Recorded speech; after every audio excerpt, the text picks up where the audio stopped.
Sí, porque la verdad que andamos corriendo. Ya está con nosotros Ángeles Mariscal. Ella es directora y fundadora de Chiapas Paralelo, que se publica en Tuxtla Gutiérrez, Chiapas, y que forma parte de la Alianza de Medios de la Red de Periodistas de a Pie. Ángeles Mariscal, bienvenida a Momentum. Cuéntanos de qué va esta historia, que me parece también que no podemos quitarle la mirada. La historia se titula Grupo Armado de Chenaló sitia comunidad, asesina a varios pobladores. ¿Qué es lo que sucede allá en Chiapas, Ángeles? Buenos días. Sí, Ernesto Alberto, pues nuevamente volvemos los focos a la zona indígena de los Altos de Chiapas, en donde, como recordará la audiencia, se vive bajo el impacto de grupos del crimen organizado. Es una situación que se ha ido como que descubriendo con el paso de los meses particularmente. Es una zona que pues ha tenido este impacto desde hace varios años, pero realmente se ha visibilizado de forma reciente. Y bueno, un caso muy significativo es el que ya hemos documentado en otros espacios y aquí, por supuesto, el de la situación del municipio de Chenaló y sus vecinos como Aldama y Chalchihuitán. Han habido denuncias reiteradas de que en Chenaló hay grupos del crimen organizado, grupos armados, incluso me parece en octubre del año 2020, pues ellos mismos salieron a la luz pública y expusieron que pues, su lucha será por la tierra, etcétera. Ahora, este grupo ha mantenido ataques armados hacia el municipio de Aldama, eso también lo han denunciado. Eso hizo que la Comisión Interamericana de Derechos Humanos en junio de este año acudiera en una visita pues inédita para el Estado, que la misma presidenta de la Comisión Interamericana de Derechos Humanos aquí acudiera a visitar específicamente la zona de Aldama impactada por estos grupos. Lo que sucedió meses antes, y este es un preámbulo para entender lo que está pasando ahorita, es que se hizo una especie de pacto, o sea, no hay información que lo reconozca, pero el hecho es que se hizo una especie de pacto que permitió que estos grupos detuvieran sus agresiones hacia Aldama, evidentemente por el marco de la visita de la Comisión Interamericana de Derechos Humanos. Ahora, ¿cuál fue realmente ese pacto y qué impacto ha tenido justo en el municipio de Chenaló y en la zona de Santa Marta, que es donde tienen su sede? Testimonios, y digo testimonios porque es muy difícil que quien lo ha explicado, quien me lo ha explicado, pueda salir a la luz pública, y por supuesto hay un silencio gubernamental. Bueno, varias fuentes que me han explicado es que lo que sucedió ahí fue un pacto entre los mismos integrantes del grupo armado y autoridades de Santa Marta para detener, no para el desarme, ¿no? Eso creo que es importante, sino para detener las acciones armadas que ahí se estaban llevando a cabo, repito, en el marco de esta visita y de los ojos públicos internacionales vistos en esta región, lo cual es importante. Y bueno, me comentan que ahí se pactó no el desarme, pero sí no el desarme, no la desarticulación, pero sí la detención de las acciones armadas. Y sobre esto un grupo, me mencionan, decidió que ellos sí querían seguir presionando de esta manera por parte del territorio de esa región, y fueron expulsados por otra parte de este grupo que dijo no, en este momento no. Lo que sucedió desde el viernes a la fecha es resultado de este pacto entre armados, por así decirlo, con la anuencia o con el impulso de las autoridades de gobierno, y es que un grupo de los que fue expulsado quiso tomar posesión de un terreno, llegar a unas casas en una comunidad que forma parte del ejido, es la comunidad, a ver, ahorita busco el nombre porque me es difícil recordarlo. Bueno, llegó a esta comunidad que se llama Atzamiló, exacto. Llegó a esta comunidad y lo que hicieron fue intentar tomar posesión de esto. Hubo oposición de algunos pobladores, y con esto quiero decir que no todos los pobladores están en uno u otro grupo. Hay una gran cantidad de población que quedó en medio de estos ahora pues dos grupos que ya hay. Entonces los testimonios que tengo es que al menos comprobado 3 personas fueron asesinadas, más otra que reconoce la fiscalía en un escueto comunicado dentro de esta disputa. Ahora, eso estoy hablando del viernes 29. o del día 29, la fiscalía solo reconoce y dice que hubo un incidente y que una persona de nombre Alfredo fue muerta cuando estaba en el hospital y que llama a las partes, ¿no? Pero lo que no dice es justo este pacto que hay entre armados. Ahora, ¿qué sucedió después de este intento de regresar o de tomar posesión de la parte disidente? Pues hubo una respuesta por parte de la otra parte, de la otra sección del grupo, por así decirlo. La población que quedó en medio pidió específicamente que llegaran autoridades tanto para sacar a sus familiares, muchos de los cuales se tuvieron que refugiar en las montañas, como para saber qué había pasado con las personas que habían fallecido. Estoy hablando de personas que en ese momento algunas se encontraban en San Cristóbal de las Casas, pero después algunas de las personas que estaban ahí mismo en las comunidades, y lo que relataron es que simplemente no había paso. Es decir, los pobladores de Santa Marta bloquearon las entradas a la misma comunidad. No sabemos bien a bien quién, aunque después pues inferimos quién, y prohibió la entrada de la Guardia Nacional y de elementos de autoridades del gobierno del estado. Y los testimonios que he recogido es que este otro grupo, o sea, no el grupo disidente, sino el grupo que también es armado, pero que está dentro, le dijo a la Guardia Nacional y a las autoridades del gobierno del estado que no, que ellos no van a entrar y que ellos mismos iban a arreglar la disputa con el otro grupo, evidentemente también por la vía de las armas. Los disparos continuaron. Te estoy hablando de lo que se ve desde afuera, desde lo que se ve de las comunidades cercanas, es decir, los enfrentamientos al interior de esta comunidad continuaron, y aquí es importante porque de lo que se está hablando es de una confrontación entre el mismo grupo armado, de un pacto que hizo pues el Estado para que en un momento dado se detuvieran, pero un pacto que no incluyó el desarme y no incluyó la desarticulación de estos grupos, y esto es importante, porque esto es importante para ver de manera trascendental cómo se están llevando a cabo estos procesos de pacificación, si es que los hay. Entonces, eso por una parte, y por otra también muestra cómo las autoridades no han podido intervenir o no han entrado o han entrado de manera parcial, pero realmente el control lo siguen teniendo estos mismos grupos. Y eso es lo grave del asunto, porque estos grupos evidentemente pues, tienen acceso a armas y les interesa el territorio. O sea, no estamos hablando solo, ya lo hemos documentado bastante, de esta lucha por la tierra para siembra de café, de maíz, sino les interesa la posesión del territorio. Por eso es tanta la inversión en armas y es tanto los obstáculos que han tenido para que realmente haya diálogo y pacificación. Y es muy evidente que si no se desarticula estos grupos y si estos grupos permanecen en este tipo de acciones arreglando por cuenta propia sus posibles diferencias, lo único que va a provocar es que permanezca más esta violencia y que se esté polarizando aún más la situación, que de por sí ya es complicada, repetimos, tanto para la población que ha quedado en medio de esta disputa en el municipio de Chenaló, en particular aquí en este ejido de Santa Marta, como para los vecinos que sufren el embate continuo de parte de estos grupos. Entonces, esa es la situación, y ante eso, pues el Estado o el gobierno, en este caso de Chiapas, solo emitió, repito, un breve comunicado diciendo que hubo un conflicto, no da mayor detalle, habla de un muerto, pero no habla de todo lo que pasó en las horas y días posteriores, que es esta acción de justicia por propio hermano o esta división de diferencias por parte o al interior de estos mismos grupos, sin que el Estado tenga la capacidad o quiera intervenir de una manera más efectiva. Alberto.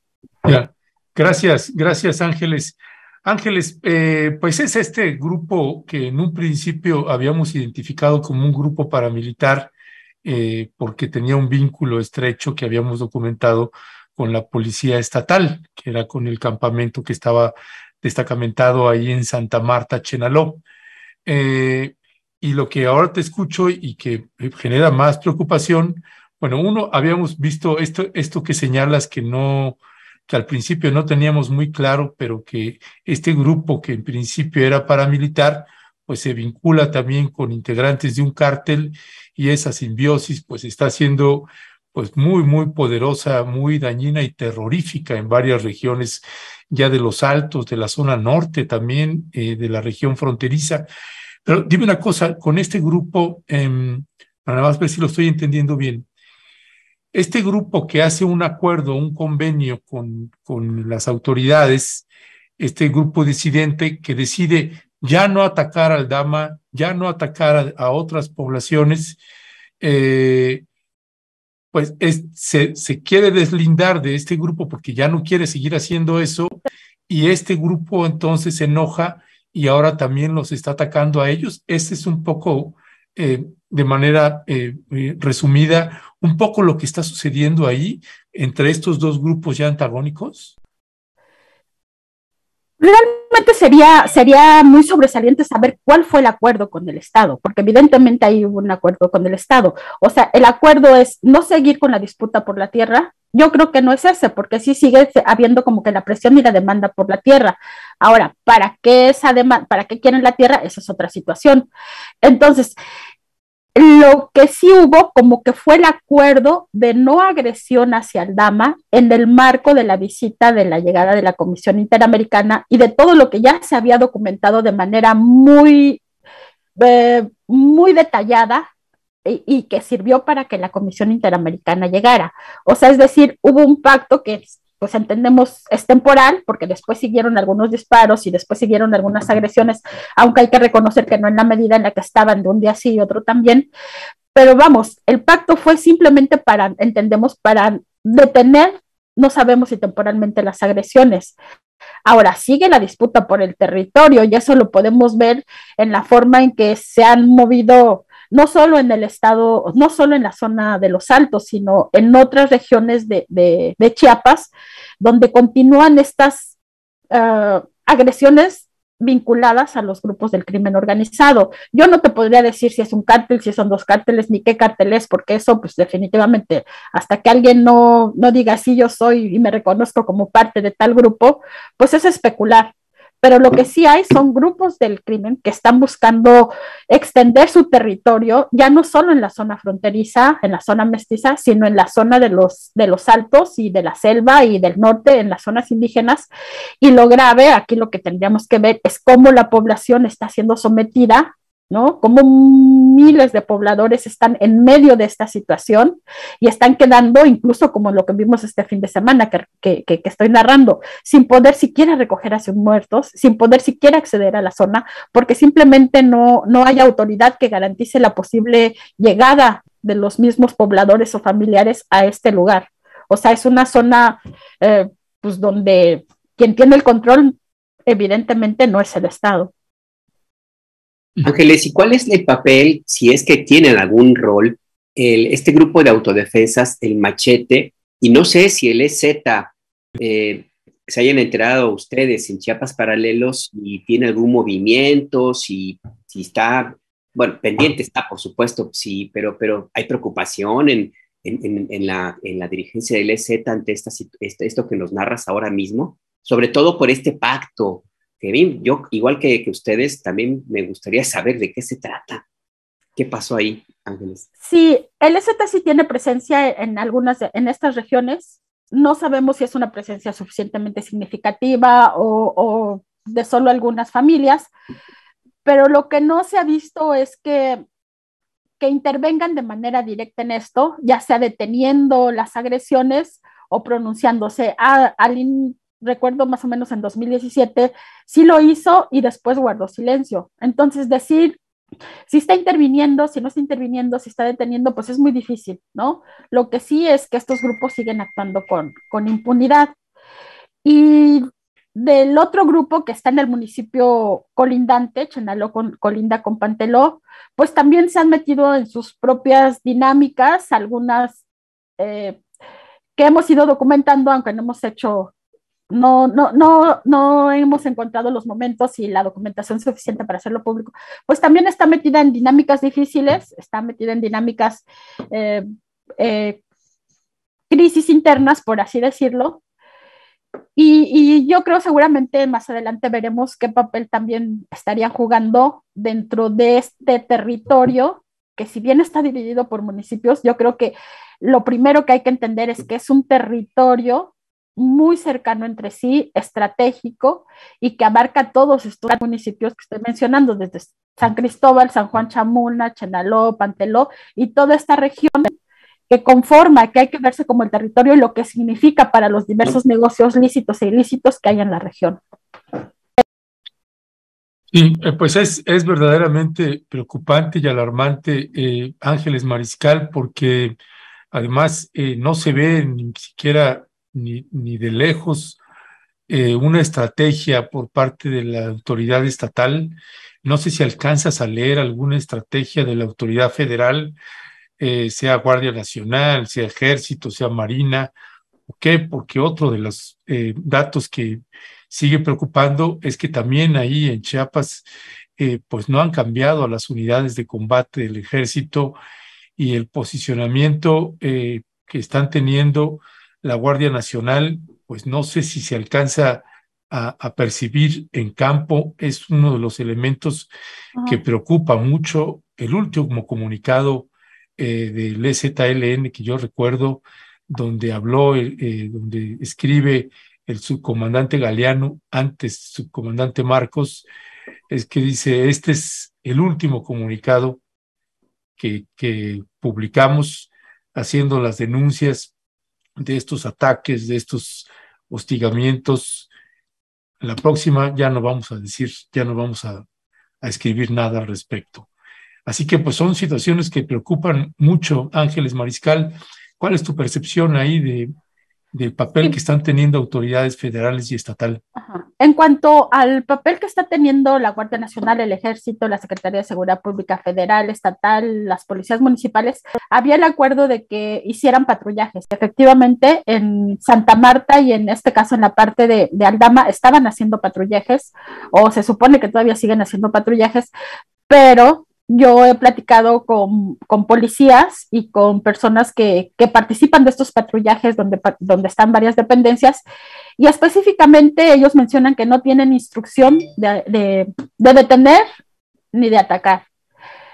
Hemos documentado, y yo he estado ahí, en momentos en que pasa este convoy de seguridad, y también son atacados, también lo han documentado los mismos pobladores. Y la respuesta nunca ha sido, hasta el momento, ir al lugar que en ese momento pues estaría cometiendo un delito en ese preciso instante, y ahí no necesitarían, digamos, una orden de un juez para llegar, sino simplemente si alguien te está disparando en ese momento, pues se está cometiendo el delito, vamos, y hay facultades para que actúen. Sin embargo, no lo han hecho, lo que pobladores incluso han imputado directamente a las autoridades, en este caso a la Guardia, a todos. ¿Por qué no los detienen? ¿Por qué no actúan? Y la respuesta es porque no tenemos la instrucción superior o porque no tenemos una orden de un juez. Lo que se observa ahí es que no hay instrucción, evidentemente, para detener, aun cuando en ese preciso instante en el que ellos estén transitando, se cometan estas agresiones armadas o estos disparos hacia estos grupos. Lo que yo he observado es que se detienen, esperan que terminen de disparar, y tal cual lo hace la población, prácticamente pasan corriendo. O sea, esa es la situación de cómo están actuando las autoridades. Nosotros, pues igual que la población, también quisiéramos entender cuál es la estrategia, si nada más es disuasiva, porque entonces pues tampoco está funcionando esa disuasión. O sea, desde el momento en que les disparan a ellos, pues quiere decir que eso no funciona, ¿no? Entonces ese es el papel que hasta el momento es evidente que están teniendo estos cuerpos de seguridad. Y por lo que respecta, preguntabas, Alberto, al papel del Ejército Zapatista, yo no quisiera, no tengo elementos como para pensar cuál es la estrategia ante esto, porque evidentemente estos grupos y esta presión y estas dificultades las están teniendo en los territorios donde también tienen presencia, ¿no? O sea, ¿y cuál es el acuerdo de ellos? ¿Cómo contenerlo? Si es que buscan contenerlo, pues hasta el momento no ha sido claro o no han sido evidentes las acciones que han o que estarían o que van a hacer, no lo sé, con las que estaría actuando este grupo. Pues habría que esperar a ver si hay algún pronunciamiento, alguna acción que nos indique por dónde están caminando el ejército zapatista en este contexto tan difícil que se está viviendo en esta región donde tiene presencia.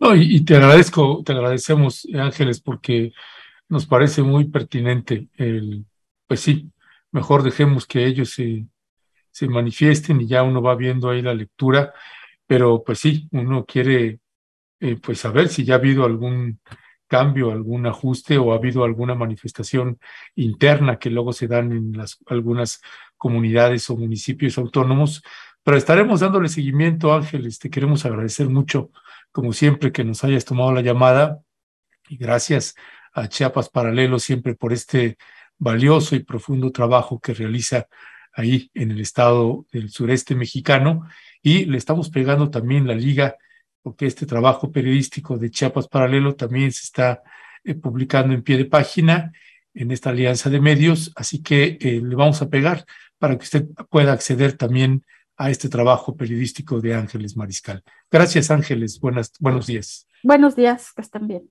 Hasta luego, Ángeles. Gracias. Gracias. Bye.